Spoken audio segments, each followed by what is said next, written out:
Hello friends, good morning. നമ്മുടെ Kerala T V സീരിയലിലേക്ക് എല്ലാവർക്കും സ്വാഗതം. അങ്ങനെ രാധികാന്റിയെ ഭീഷണിപ്പെടുത്തി കക്കാനും മോഷ്ടിക്കാനൊക്കെ പറയുന്ന മകനോട് സത്യസന്ധനായ ഒരു പോലീസ് ഓഫീസറുടെ കൂടെ ഇത്ര വർഷം ജീവിച്ച് എന്നോടാണോ നീ ഇതൊക്കെ പറയുന്നതിന് വേറെ ആളെ നോക്കാൻ പറഞ്ഞു രാധികാന്റി അവിടെ നിന്ന് പോയി. അങ്ങനെ കാശ് കിട്ടില്ലെന്ന് ഉറപ്പായി ഇയാൾ അങ്ങ് നടന്നു പോകുന്ന സമയത്ത് ദേ അങ്ങോട്ടേക്ക് പറന്നു വരുന്നു സാന്ദ്ര. നിൽക്ക എന്നും പറഞ്ഞുകൊണ്ട്. അതെ, ഞാനെല്ലാം കേട്ടു എന്ന് സാന്ദ്ര എന്നിട്ട് പറഞ്ഞു. അപ്പോൾ ഇങ്ങനെ നിൽക്കും ഇയാൾ. ആട്ടെ, പുഷ്പന് എന്തിനാ അത്യാവശ്യമായിട്ട് 50,000 രൂപ? അതൊക്കെ ഉണ്ട് കൊച്ചേ എന്നും പറഞ്ഞുകൊണ്ട് ഇങ്ങനെ പോകുമ്പോൾ പോകാൻ വരട്ടെ പുഷ്പ, ചോദിക്കട്ടെ എന്ന് ചോദിച്ചു. അപ്പോൾ എന്താ കാര്യം എന്ന് ചോദിച്ചു. എന്നിട്ട് എന്തൊക്കെയോ കുന്നിട്ടും കുന്നായ്മയൊക്കെ പറഞ്ഞു കൊടുക്കുക കേട്ടോ. അത് കഴിഞ്ഞപ്പോൾ അവിടെ കേക്കും കാര്യങ്ങളൊക്കെ റെഡിയായി, എല്ലാവരും ഇങ്ങനെ വന്ന് നിൽക്കുന്നു.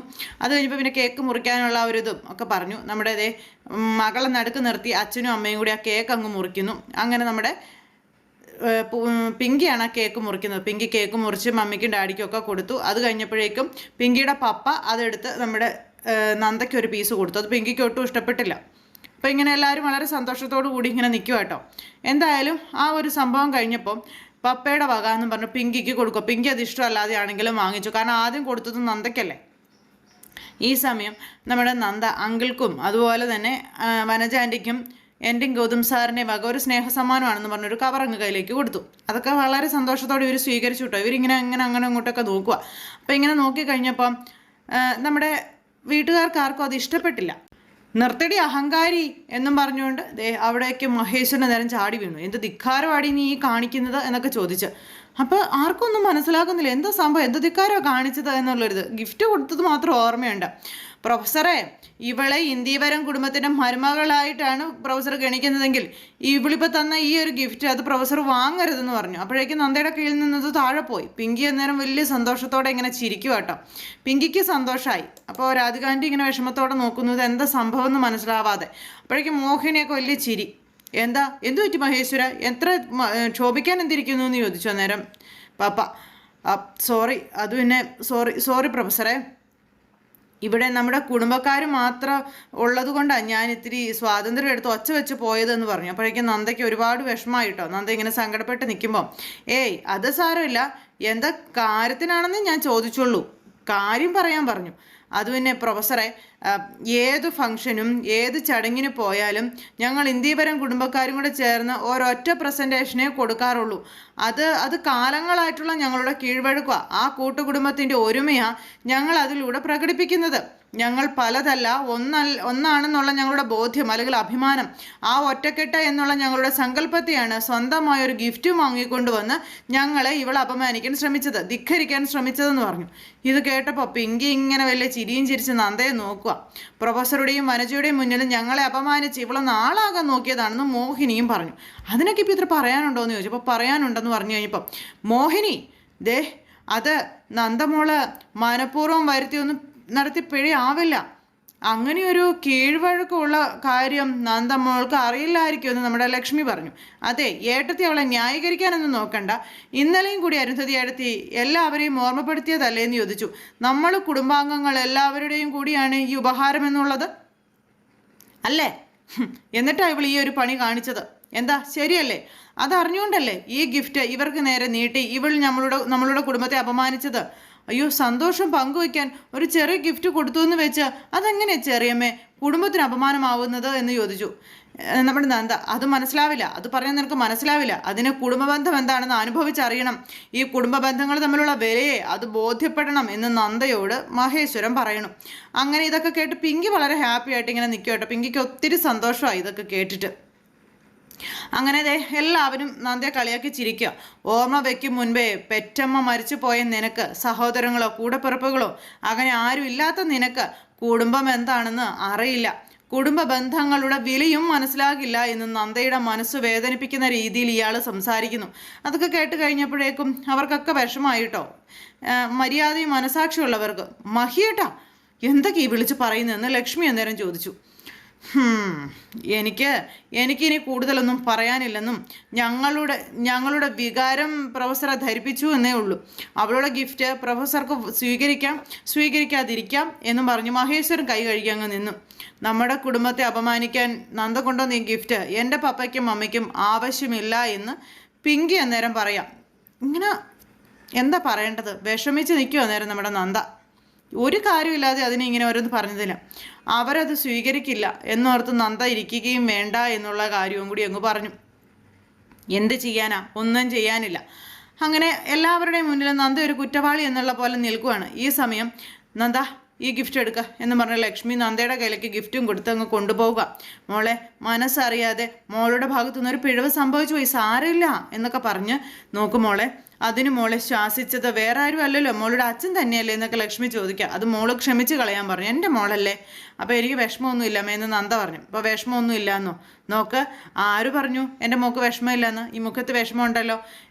എൻ്റെ മോള് ഒരുപാട് സഹിക്കും, പിന്നെ അതാ ഈ അമ്മയ്ക്ക് നന്നായിട്ട് അറിയാം. അപ്പോൾ പ്രിയ ഉള്ളു കൂട്ടത്തിൽ. അങ്ങനെ അവർ 3 പേരും കൂടെ അവിടെ നിൽക്കുന്നു. നമ്മുടെ നന്ദയ്ക്ക് വലിയ വിഷമമായി. ഇതെല്ലാം കഴിഞ്ഞതിന് ശേഷം പിന്നീട് കാണിക്കുന്നത് നമ്മുടെ അരുൺ ഇങ്ങനെ ഒരു സ്ഥലത്ത് പോയി ഒതുങ്ങി നിൽക്കുമ്പോൾ അങ്ങോട്ടേക്ക് പവിത്ര വന്നു. അരുണേട്ടാ, എന്ത് അഹങ്കാരം നന്ദേച്ചി കാണിച്ചത്? അരുന്ധതി വല്യമ്മ എങ്ങനെ ഈ കാര്യം അറിഞ്ഞാലേ നന്ദേച്ചിയുടെ കാര്യം പോക്കാണെന്നൊക്കെ പറഞ്ഞു. എടി, ഇനി നീയെങ്ങാനും പറഞ്ഞ് വല്യമ്മ ഇത് അറിഞ്ഞ അടുത്ത വർഷം ഇതേ ദിവസം ഇവിടെ പ്രൊഫസറുടെ 33ാം വിവാഹ വാർഷികവും നമ്മുടെ വീട്ടിൽ നിന്റെ 1ാം ചരമവാർഷികവും നടത്തും. ഓർത്തോളാൻ പറഞ്ഞു അരുൺ. അതും പറഞ്ഞ് അങ്ങ് പോയി. അത് കഴിഞ്ഞപ്പോൾ പ്രൊഫസർ ഇങ്ങനെ ആകെ വിഷമിച്ച് ഇങ്ങനെ നിൽക്കുക കേട്ടോ. കാരണം ആ പെൺകുട്ടിയോട് ഇവരെല്ലാവരും കൂടെ കാണിച്ചതേ. അങ്ങനെ നല്ലൊരു ദിവസം അലങ്കോലമായി എന്ന് തന്നെ പറയാം. അങ്ങനെ പിങ്കി അന്നേരത്തേക്ക് ഇങ്ങനെ നിൽക്കുന്നു, പപ്പയും മമ്മിയെയും സമാധാനിപ്പിക്കാൻ വേണ്ടി. അപ്പോൾ വന്ന കുറേ ചേട്ടന്മാരുണ്ടായിരുന്നു. അപ്പോൾ ശരി എന്നാൽ ഞങ്ങൾ ഇറങ്ങുമെന്ന് പറഞ്ഞാൽ അവർ യാത്രയൊക്കെ പറഞ്ഞ് അവരങ്ങ് പോണു. അങ്ങനെ അവരെല്ലാം പറഞ്ഞങ്ങ് പോയി കഴിഞ്ഞപ്പം എന്താ പപ്പ ഇത്? ഈ ഒരു നിസ്സാര കാര്യത്തിന് ഇപ്പോൾ പപ്പ എന്തിനെങ്കിലും മൂഡ് ഓഫ് ആകുന്നതെന്ന് ചോദിച്ചു. ഞാൻ മൂഡ് ഓഫ് ആയിട്ടൊന്നുമില്ല മോളെ. ഈ 30ാം വിവാഹ വാർഷികത്തിനോടനുബന്ധിച്ച് എനിക്ക് കിട്ടിയ അപ്രതീക്ഷിത ഗിഫ്റ്റിനെ കുറിച്ച് ഓർത്ത് നിന്നുപോയതാണെന്നുള്ള കാര്യം പറയുവാണ് പ്രൊഫസർ. അപ്പോഴേക്കും പിങ്കിയുടെ മുഖമൊക്കെ വല്ലാതെയായി. നന്ദയുടെ കണ്ണുനീര്, അത് വാങ്ങിച്ച് തരണ്ടായിരുന്നു മോളെ എന്നും പറഞ്ഞുകൊണ്ട് ഇങ്ങനെ നിൽക്കുമ്പോൾ നന്ദയെ വിളിച്ചുകൊണ്ട് വന്നു ലക്ഷ്മി അങ്ങോട്ടേക്ക്. പിന്നെ ഒരു ഇല്ലാത്ത ചിരിയൊക്കെ ചിരിച്ചുകൊണ്ട് ഇങ്ങനെ നിൽക്കുന്നു. അപ്പം എൻ്റെ പപ്പയ്ക്കും മമ്മിക്കും ഞാനായിട്ടൊരു ഗിഫ്റ്റ് മേടിച്ചിട്ടുണ്ട് എന്ന് പിങ്കി പറഞ്ഞപ്പോൾ അതെന്താണെന്ന് ചോദിച്ചു. അതൊരു സർപ്രൈസ് ഗിഫ്റ്റാണെന്ന് പറഞ്ഞു.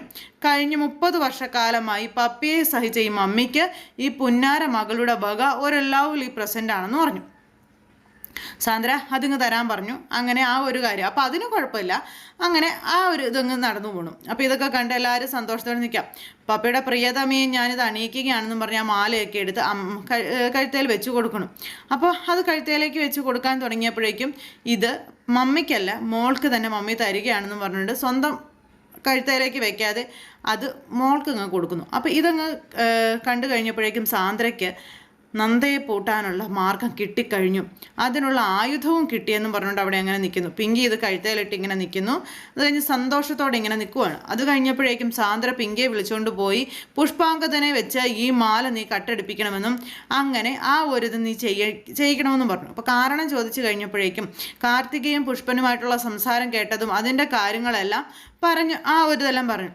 അപ്പോൾ കാര്യങ്ങൾ കൂടുതൽ എളുപ്പമായി. ഈ ഒരു മാല എടുത്ത് മോഷ്ടിച്ച് അയാളെടുത്ത് കഴിയുമ്പോൾ നമുക്കത് ഈ രാധികയുടെ തലയിലേക്ക് വെച്ച് കൊടുത്താൽ പോരെ. അവന് കൊടുക്കാൻ വേണ്ടിയിട്ട് രാധിക എടുത്തു എന്നുള്ളൊരിത് അവനെ കൊണ്ട് പറയിപ്പിക്കുകയും ചെയ്യാം. എങ്ങനെയുണ്ട് കാര്യം, എളുപ്പമായില്ലേ എന്ന് ചോദിച്ചു. അങ്ങനെ നിന്റെ മുതൽ പോവത്തുമില്ല, നിനക്ക് കാര്യം നടന്നും കിട്ടുമെന്നും പറഞ്ഞുകൊണ്ട് ആ ശക്തി എല്ലാം പറഞ്ഞു കൊടുക്കുക. അപ്പോൾ അടിപൊളിയാണെന്നും പറഞ്ഞ് ഇങ്ങനെ പിങ്കി നിൽക്കുന്നു. ഈ സമയത്ത് പുഷ്പനെ അങ്ങോട്ടേക്ക് വിളിപ്പിച്ചു. അയാൾ വന്നപ്പോൾ അയാളോട് കാര്യങ്ങളെല്ലാം പറഞ്ഞു.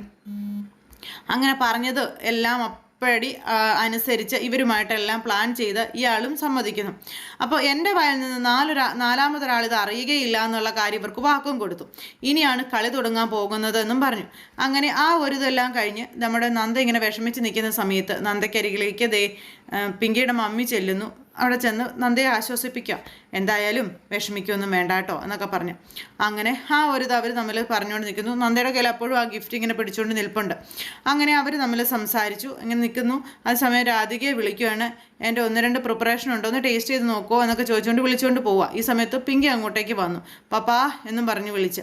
അങ്ങനെ പപ്പാ എന്ന് വിളിച്ച് പിങ്കി വന്നു. പിന്നെ അർജുൻ മിസ്സിങ് വല്ലാതെ നൊമ്പരമാകുന്നത് എനിക്ക് ഈ നിമിഷങ്ങളിലാണെന്നൊക്കെ പറഞ്ഞുകൊണ്ട് അർജുനെക്കുറിച്ചുള്ള കാര്യങ്ങൾ ഇവിടെ വന്ന് സംസാരിക്കുക. അതും അർജുനോടുള്ള സ്നേഹം എന്നുള്ള രീതിയിൽ. ഇതൊക്കെ കേട്ട് നന്ദയൊക്കെ അമ്പരപ്പോട് കൂടി നിൽക്കുക കേട്ടോ. അപ്പോൾ ഈ പിങ്കി എന്ത് ഇങ്ങനെയൊക്കെ പറയുന്നതെന്ന് ബാക്കിയുള്ളവർ ചിന്തിക്കുന്നുണ്ട്. പക്ഷേ ലക്ഷ്മിക്കും പ്രിയയ്ക്കൊക്കെ മനസ്സിലായി ആ ഒരു കള്ളത്തരമാണെന്ന്. അങ്ങനെ ഈ മാല താനിനി അണിയുന്നില്ലെന്നും അർജുൻ മടങ്ങിയതിന് ശേഷമായിരിക്കും എന്നൊക്കെ പറഞ്ഞു. അർജുൻ ഇല്ലാതെ എനിക്കിനി ഈ മാല വേണ്ടാന്നൊക്കെ. അപ്പോൾ അങ്ങനെ സന്തോഷമായിട്ട് ഇരിക്കുന്നു. അതുവരെ ഈ മാല നമ്മുടെ പൂജാമുറിയിൽ ഇരിക്കട്ടെ എന്നും പറഞ്ഞ് നമ്മുടെ പിങ്കി വലിയ വലിയ തീരുമാനങ്ങളൊക്കെ എടുക്കുന്നു. അങ്ങനെ ആ മാല അവരുടെ എല്ലാവരുടെയും സാന്നിധ്യത്തിൽ ഊരി നേരെ പൂജാമുറിയിൽ കൊണ്ടുവന്ന് ഒരു താലത്തിൽ വെക്കുക. അത് കഴിഞ്ഞപ്പോഴേക്കും പ്രൊഫസറുടെ മുന്നിൽ മഹേശ്വരൻ ഭയങ്കര ഡയലോഗുകളും കാര്യങ്ങളൊക്കെ ആയിട്ട് ചെല്ലുന്നു. പിങ്കി ആണെന്നുണ്ടെങ്കിൽ പൂജാമുറിയിൽ ആ മാല ഊരി വെച്ച് അവിടെ നിന്ന് പ്രാർത്ഥിക്കുന്നു. ഈ സമയത്ത് പുഷ്പൻ അവിടെ നിൽപ്പുണ്ട്. പുഷ്പൻ എല്ലാം ഇവർ പറഞ്ഞതുപോലെ തന്നെ ചെയ്യാനായിട്ട് തയ്യാറെടുത്ത് നിൽക്കുകയാണ്. പിങ്കി ഭയങ്കര പ്രാർത്ഥനയും കാര്യങ്ങളും ഒക്കെ ആയിട്ട് ഇങ്ങനെ അവിടെ നിൽക്കുക.